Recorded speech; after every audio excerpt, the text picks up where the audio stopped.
লোকসভা নির্বাচনের আগে ফের একবার দল ভাঙানোর বিতর্ককে উস্কে দিয়ে এবার বিধাননগর পুর নিগমের মহানাগরিক সব্যসাচী দত্তর বাড়িতে নৈশভোজে যোগ দিলেন তৃণমূলের প্রাক্তন নেতা তথা বর্তমানে বিজেপির অন্যতম হাতিয়ার মুকুল রায়। শুক্রবার সন্ধ্যায় তিনি এবং বিধাননগরের আরও এক বিজেপি নেতা যান ডিএল 34 নম্বরের বাড়িতে, যেটি সব্যসাচী দত্তর বাড়ি।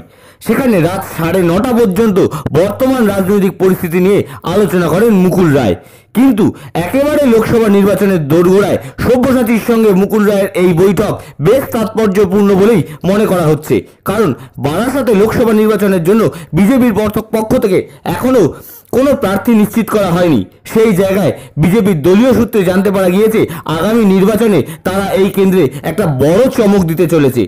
আর সেই কারণেই শুক্রবার সন্ধ্যায় সব্যসাচী দত্ত এবং মুকুল রায়ের মধ্যে হওয়া বৈঠক নিয়ে রাজনৈতিক আলোচনা তুঙ্গে উঠেছে। যদিও গোটা বিষয়টিকে রাজনীতির অন্তরাল থেকে সরিয়ে পারিবারিক বন্ধুত্বের বাঁধনে বাঁধার চেষ্টা করেছেন মুকুলবাবু।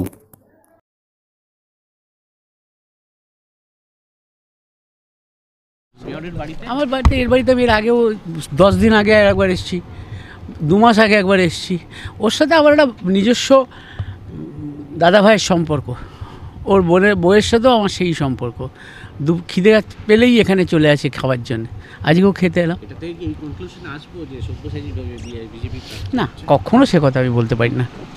সব্যসাচী একটা বিধানসভা, একটা পৌরসভার মেয়র, ওর সাথে আমার সম্পর্ক ভালো। আমি ওর কাছে খেতে আসার অর্থই ও বিজেপিতে আসা।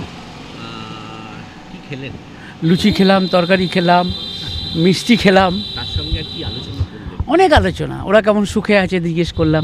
বিজেপি নিয়ে ছাড়বে কিনা, এই তৃণমূল ছাড়বে না, সেসব কথা আমি বলিনি। পারিবারিক বন্ধুকে এসব বলতে আছে।